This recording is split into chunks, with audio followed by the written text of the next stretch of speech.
বলবেই তো, তাদের মধ্যে যারা মানে সচেতন তারা তো এটা বলবেই। কারণ এই ভাতার তো কোনো ঠিক ঠিকানা নাই। কালকে বলবে ভাতা দিয়েছি, এবার পার্টির মিছিলে চল, এটা করবে কাল থেকে। এই যে ধরুন আজকে মিছিল দেখছেন না, যুবসাথীর লাইনের মিছিল দেখছেন, এটাই আগামী দিনে তৃণমূল পার্টির মিছিলে জোর করে রূপান্তরিত করার চেষ্টা করা হবে।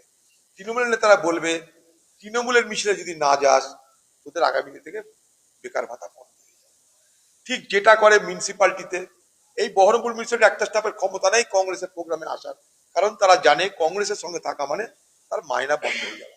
ঠিক এই জিনিসই তৃণমূল সর্বত্র করবে। এই যে ভাতা দিচ্ছে আমি মিলিয়ে দেবেন, তৃণমূলের দলে আজকে আশা কর্মী ছাড়া আর সেলফ হেল্প গ্রুপের লোক ছাড়া কিন্তু মমতা ব্যানার্জি সভা দেওয়ার লোকজন হচ্ছে না। সেলফ হেল্প গ্রুপ কেন আসে?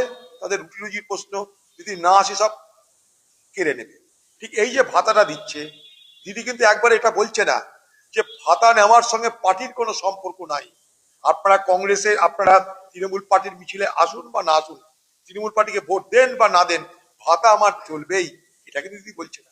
এই ভাতা দেওয়ার লাইনে যারা দাঁড়াচ্ছে তারা কিন্তু দিদির দল অর্থাৎ তৃণমূল দলের ভোট ব্যাংক, ডাটা ব্যাংক তৈরি হয়েছে তাদের, কাদের কাদের আমি ভাতা দিলাম।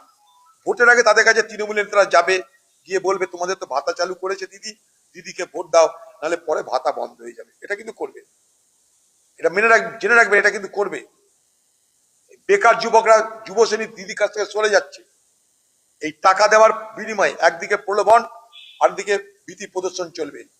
টাকা দিলাম, ভোট দাও, তৃণমূল কংগ্রেসের মিছিলে চলো, মিছিলে যদি না যাও ভোট কাটা যাবে, তোমার বেকার ভাতা কাটা যাবে।